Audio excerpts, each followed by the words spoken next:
Hi, Andy XL back with another NFXL podcast. Just 10 days to go now until the 2026 NFL draft as the excitement wraps up in expectation of that.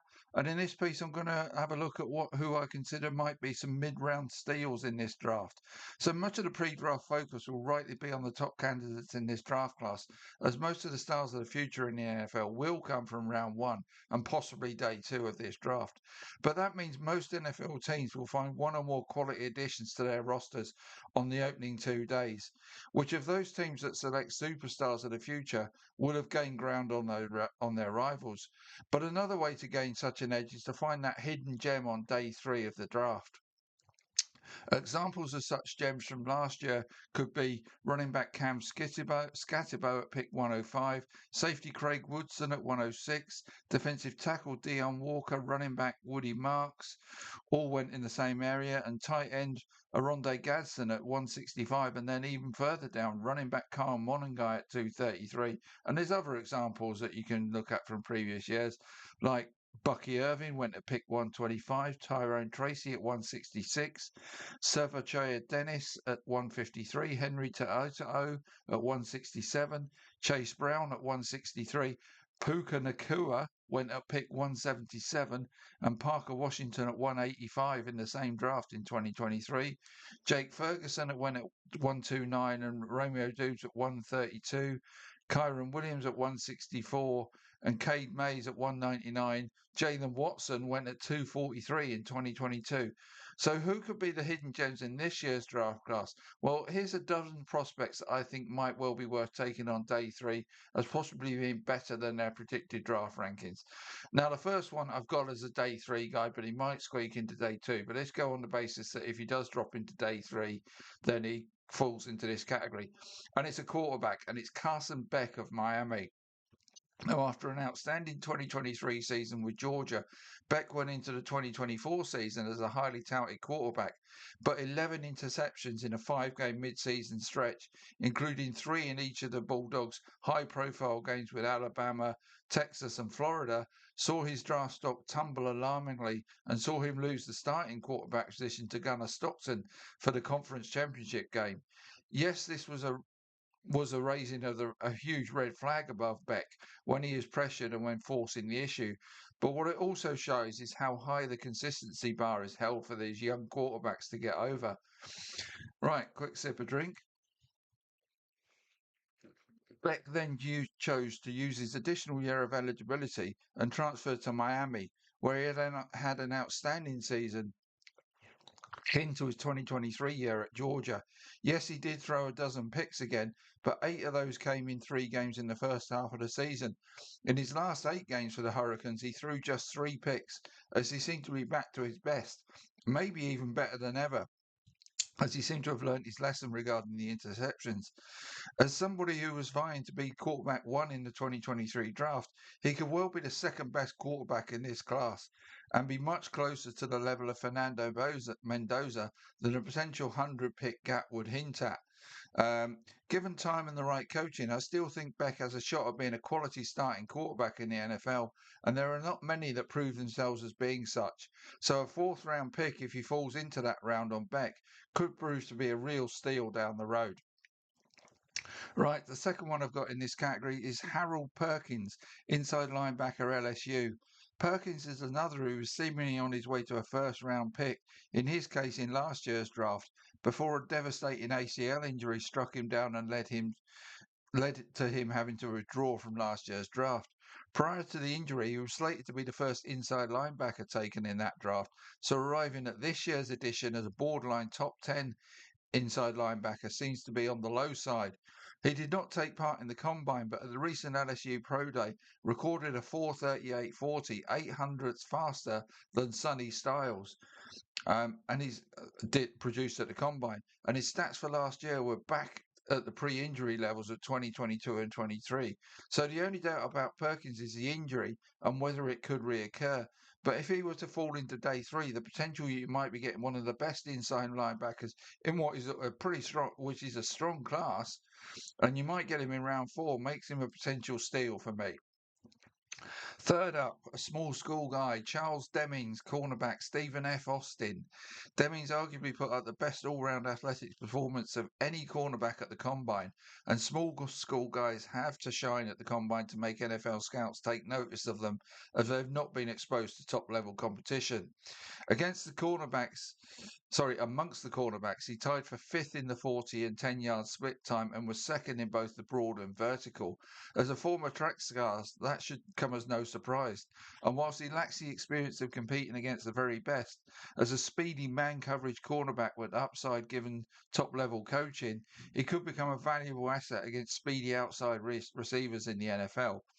That combine um, has got him into round four contention, maybe higher. But for a team that can give him time to develop his all-round game, but use him against speedsters initially, he could be well worth a fourth-round pick and could develop into a high-quality NFL corner. More drink. Right, fourth one, Josh Cameron, wide receiver, Baylor. Cameron was used on the outside and in the slot at Baylor, but I see him as a slot receiver in the NFL, running short routes that allow his yard after catch abilities to be maximised. He has the build of a running back, so get the ball in his hands and he will break tackles and turn short games into bigger ones. Big bodied rather than speedy, is does not have the flashy athletic qualities that draw scouts like moths to a flame when it comes to wide receivers, but he's just a fundamentally sound receiver who has the potential to be a yak beast in the NFL.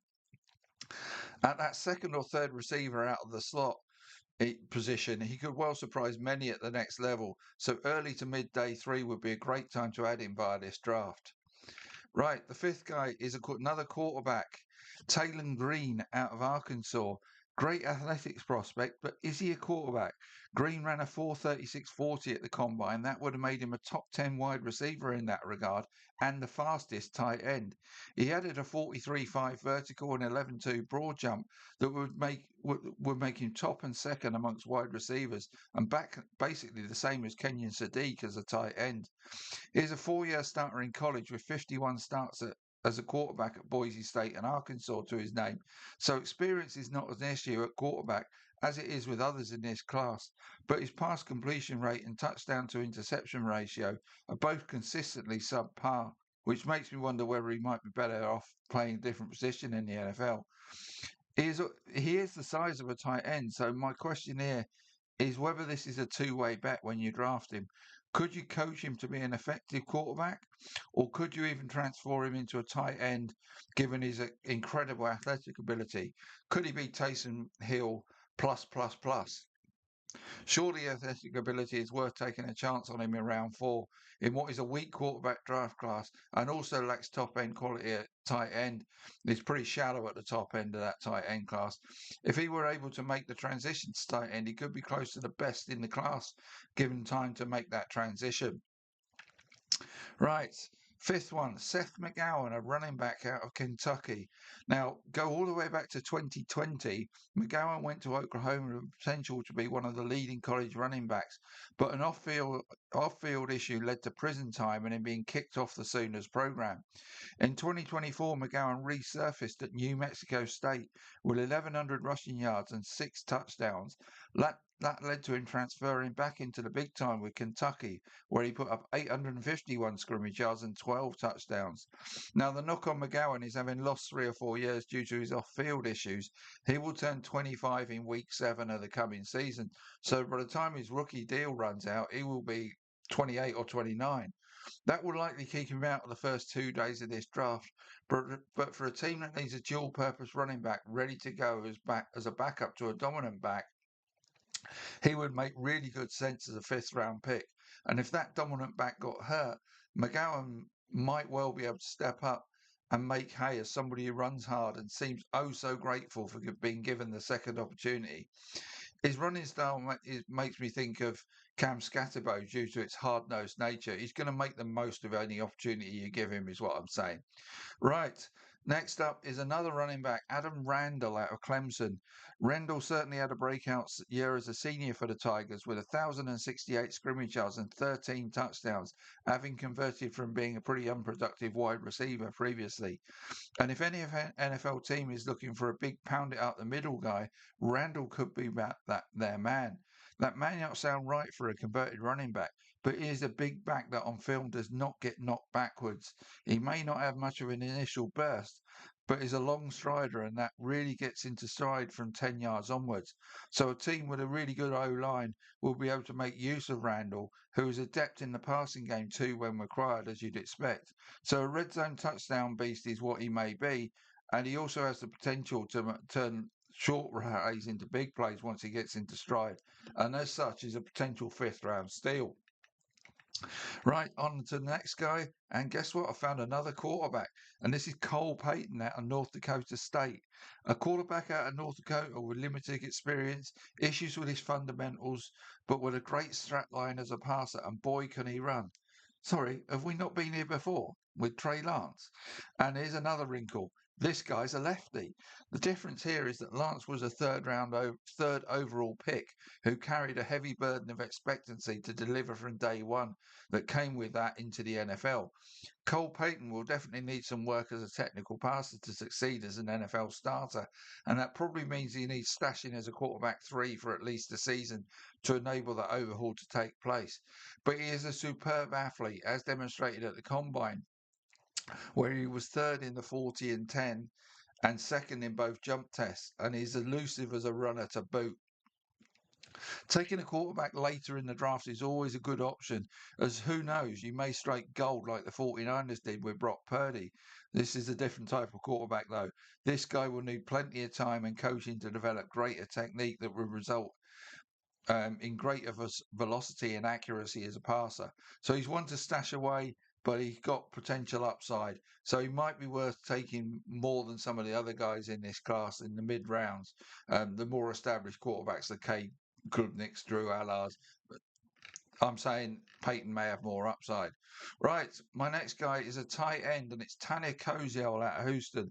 Now, people who have listened to previous pieces from me are probably getting sick and tired of me banging on about Koziel. Now, the combine pretty much confirmed what I already knew about him. He is not the quickest, but he's okay in terms of initial burst over 10 yards. He's not a gifted athlete, as shown in the jumps, where despite his 6'7" height advantage, still only made the top half dozen. It is his size combined with great hands that make him a mismatched nightmare at any level, that make me think Koziel is potentially quality option in the fifth or sixth round. He's one dimensional, not having the size or technique, bulk or technique, I should say, to offer anything as a blocker. But as a short yardage red zone receiving option, it's going to be a nightmare to cover. So as a tight end in multiple tight end sets like the Rams used last season, he could pile up the third down and touchdown completions that make him literally a huge asset. Right. On to another running back now, and this is Eli Heidenreich out of the Navy Academy. Any team looking for a receiving back in this draft should be seriously considering the Navy man here. In truth, Heidenreich is a hybrid wide receiver running back, offers very little as a blocker, if anything, is not the biggest, but was amongst the quickest running backs at the combine. DraftBuzz, to give him credit, came up with a great comparison when they compared him to former Patriot James White. He does not fit the profile of most running backs in the NFL, but boy, can he be productive. So it will need some imagination from teams' coaching staffs to find ways to get the most out of Heidenreich's abilities, primarily as a receiving back who can also provide a running option. But utilized properly could produce way more than others in this class. So using a sixth or seventh round pick on him could be a great idea.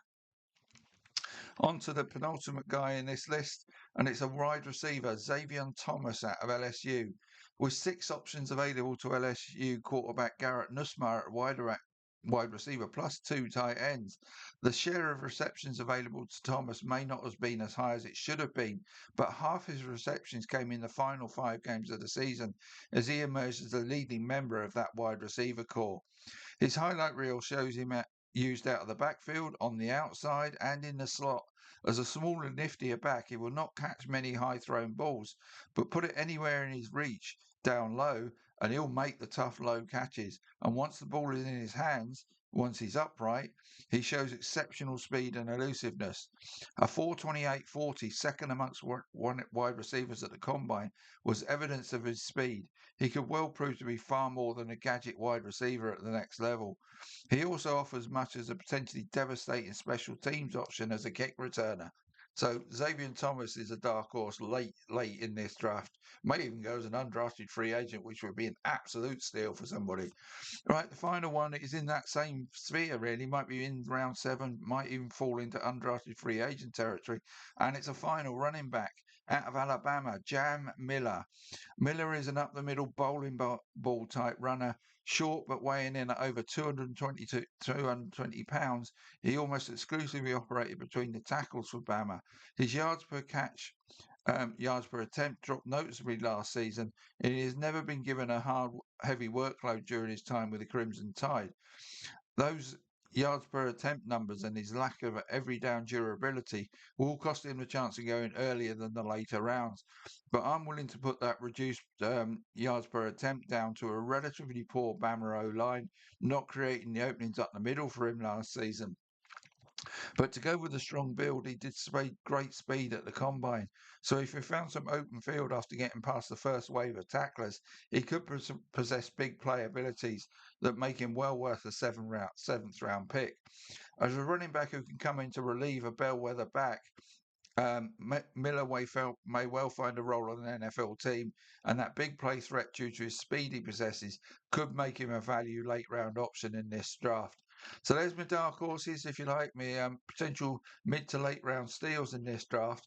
My next piece tomorrow, I'm going to come back and look at the opposites, if you like, the people who might slide down the draft. So they might be ranked fairly high on most big boards or thought to be going fairly early or early-ish, but they could be set to slide come draft time. So I'll go through those ones tomorrow. But I hope you enjoyed that, and I'll see you soon.